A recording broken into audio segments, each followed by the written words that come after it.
Salam dari Pungta, dari Paroki Cawas. Pungta mempersembahkan renungan dengan tema Ragi, Kebencian, dan Adu Domba.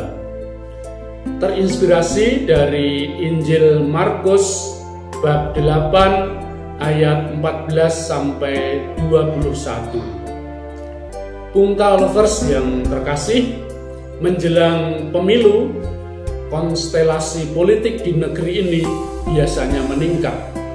Tidak sadar kita digiring dalam bingkai dua kubu, yaitu agama dan nasionalis. Pengalaman di DKI Jakarta beberapa waktu yang lalu menunjukkan bagaimana ada trauma politik yang justru menghancurkan.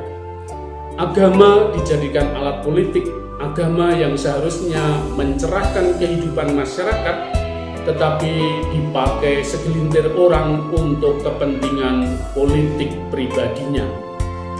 Inilah ragi yang terus ditaburkan di tengah masyarakat kita sampai sekarang. Ragi kebencian, ragi adu domba, ragi pembeda-bedaan, ragi saling curiga satu sama lain. Ragi yang membuat sistem politik kita menjadi busuk, merusak, dan memecah belah. Jangan terlena dan waspadalah, karena tahun 2024 sudah dekat. Pasti ragi ini nanti juga akan ditaburkan menjelang adanya pemilu. Yesus memperingatkan kepada para muridnya tentang ragi kaum Farisi dan Herodes. Kaum Farisi adalah kelompok agama dalam Yudaisme. Mereka lebih kaku dalam aturan-aturan lahiriah, misalnya hukum Sabat, pakaian, cuci tangan, cuci cawan, perkakas ibadat. Ragi kaum Farisi adalah kemunafikan dan legalistik.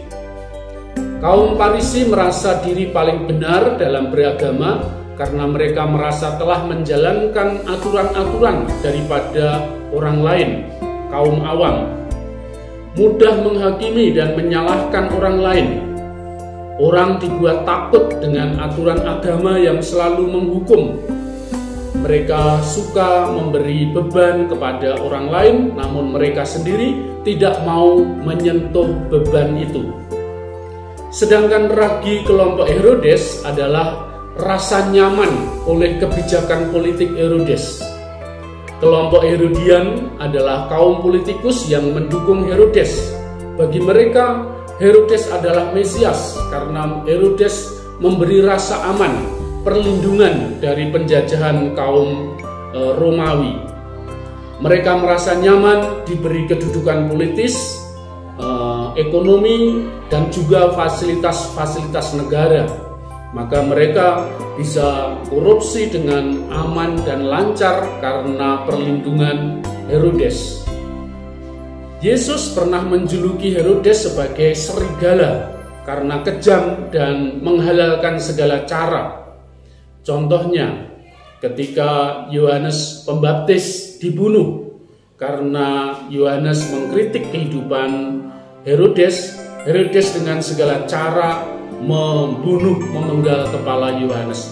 Begitupun juga nanti dalam proses penyaliban Yesus, Herodes mencari cara bagaimana Yesus tetap disingkirkan, karena bagi Herodes Yesus itu adalah ancaman dari segala kemapanan.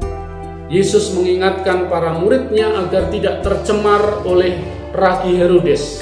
Ambisi dan nafsu pribadi yang merusak tidak boleh ditiru. Nilai-nilai Injil harusnya bisa menggarami politik, bukan praktek politik kotor yang menggarami hidup kita. Politik diarahkan untuk kebaikan bersama, demi keadilan, kebenaran, dan cinta kasih, demi bonum comune, kebaikan banyak orang, masyarakat. Bukan untuk ambisi pribadi atau kelompok tertentu. Yesus mengajarkan bahwa kekuasaan itu untuk melayani, bukan untuk menindas demi keuntungan pribadi. Mari kita mulai berpikir cerdas. Mulai saat ini kita mempersiapkan diri. Coba kita perhatikan, lebih-lebih di tahun depan, agama dan politik akan dimainkan demi ambisi kekuasaan. Kaum Farisi dan Herodian akan bergabung untuk membungkam kebenaran dengan segala cara. Yang penting mereka bisa berkuasa. Marilah kita menjadi warga yang cerdas dalam berpolitik. Jangan mudah dibodohi dengan janji-janji surga demi elit-elit tertentu.